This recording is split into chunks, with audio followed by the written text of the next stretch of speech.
Halo teman-teman, di video kali ini aku akan menjelaskan mengenai penanganan limbah cair pada industri penyamakan kulit.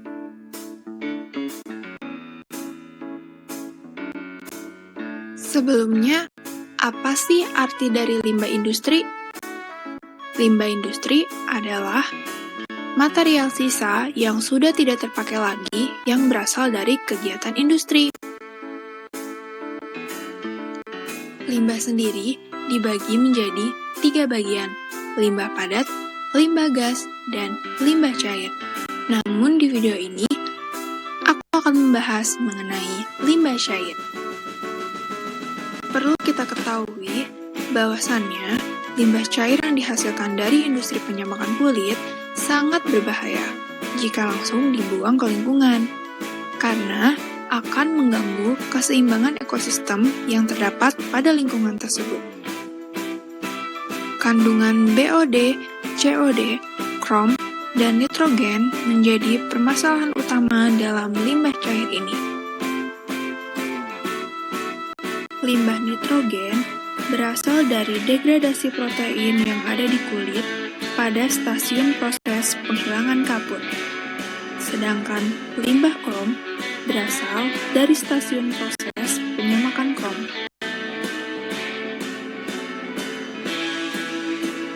Ada 2 metode yang akan dibahas dalam pengolahan limbah cair ini. Yang pertama adalah metode wetland, dan yang kedua adalah metode adsorpsi. Sebelum membahas lebih lanjut, penjelasan video ini berdasarkan penelitian jurnal yang dipublish oleh Prayitno dan Muhammad Soleh pada tahun 2014 silam. Wetland merupakan area yang tergenangi air yang mendukung pertumbuhan tanaman air, di mana air limbah akan mengalir secara perlahan melalui tanaman yang ditanam pada media berpori.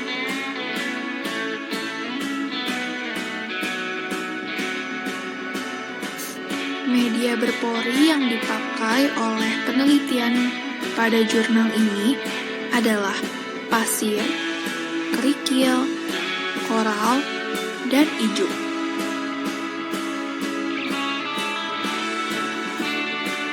Tanaman yang digunakan pula pada percobaan ini adalah bambu air dan melati air.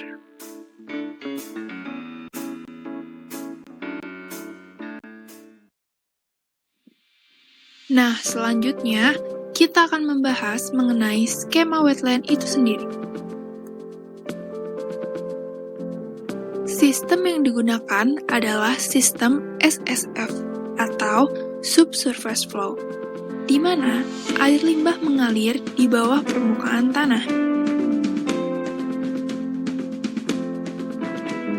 Berikut merupakan skema teknis wetland. Limbah akan masuk pada media berpori yang dibantu oleh gaya gravitasi. Lalu, limbah akan mengalir melalui pipa menuju arang aktif dan akhirnya dibuang. Penguraian limbah cair diakibatkan oleh adanya mekanisme dari degradasi oleh mikroorganisme, penyerapan unsur tumbuhan, adsorpsi media, dan penguapan reaksi kimia. Limbah cair akan didegradasi oleh mikroorganisme dan tumbuhan untuk memenuhi kebutuhan nutrisinya guna kelangsungan hidupnya. Mengingat bahwa limbah cair mengandung bahan organik yang sangat bermanfaat untuk keduanya. Tapi ingat, harus dalam keadaan seimbang antara jumlah limbah cair yang diberikan kepada mikroorganisme maupun tanaman tersebut, supaya ekosistem tetap terjaga. Beban kadar nitrogen yang terkandung dalam industri penyamakan kulit ini sebesar 75–135 mg per liter. Sedangkan yang disyaratkan oleh Menteri Negara Lingkungan Hidup pada tahun 1995, nilai ambang batas nitrogen yang diperbolehkan dibuang ke badan air adalah 10 mg per liter. Pada tanaman bambu air, hasil penelitian menunjukkan adanya kenaikan efektivitas pengurangan nitrogen seiring dengan bertambahnya waktu tinggal. Hal ini menunjukkan bahwa waktu tinggal sangat berpengaruh terhadap pengurangan jumlah nitrogen. Data yang ditampilkan ini menunjukkan bahwa semakin lama waktu tinggal, maka semakin tinggi efektivitas penurunan kadar nitrogen.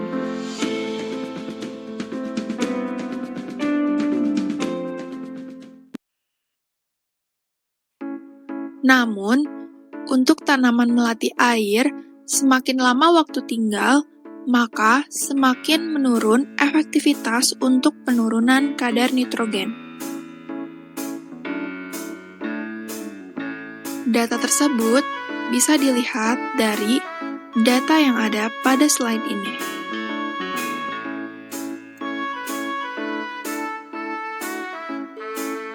Hal ini terjadi karena akar tumbuhan melati air tidak dapat penetrasi jauh ke dalam, jadi hanya pada permukaan tanah saja, sehingga proses nitrifikasi dan denitrifikasi yang dilakukan oleh mikroba sangat terbatas.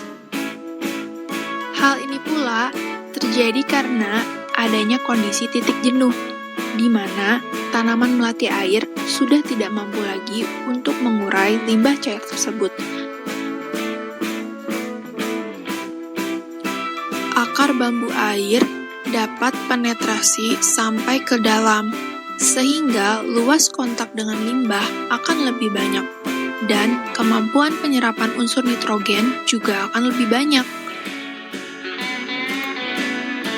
Meningkatnya waktu tinggal akan memberikan kesempatan lebih banyak bagi mikroorganisme untuk mendegradasi limbah, dan akar tanaman mempunyai kemampuan lebih banyak untuk menyerap nitrogen.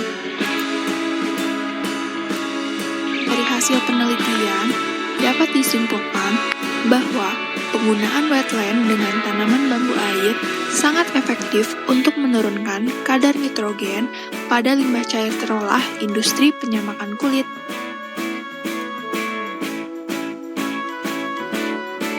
Berikutnya, aku akan menjelaskan mengenai metode adsorpsi. Metode ini berdasarkan dari dua literatur.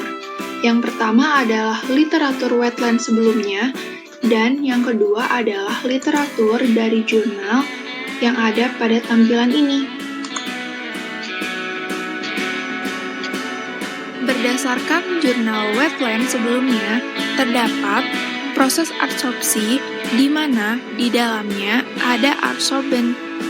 Menurut jurnal selanjutnya, adsorben yang digunakan dapat berupa tempurung kelapa.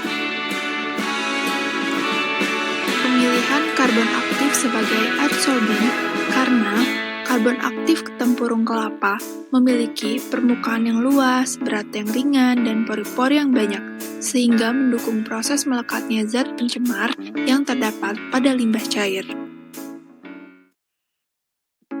Limbah cair yang digunakan tidak sesuai dengan baku mutu limbah, yaitu BOD 475 seharusnya 150, COD 811 seharusnya 300, Krom 86 seharusnya 2. Dengan menggunakan adsorben, menghasilkan penurunan nilai BOD, COD, dan Krom, yaitu sebesar 28,20, 48, dan 24,92.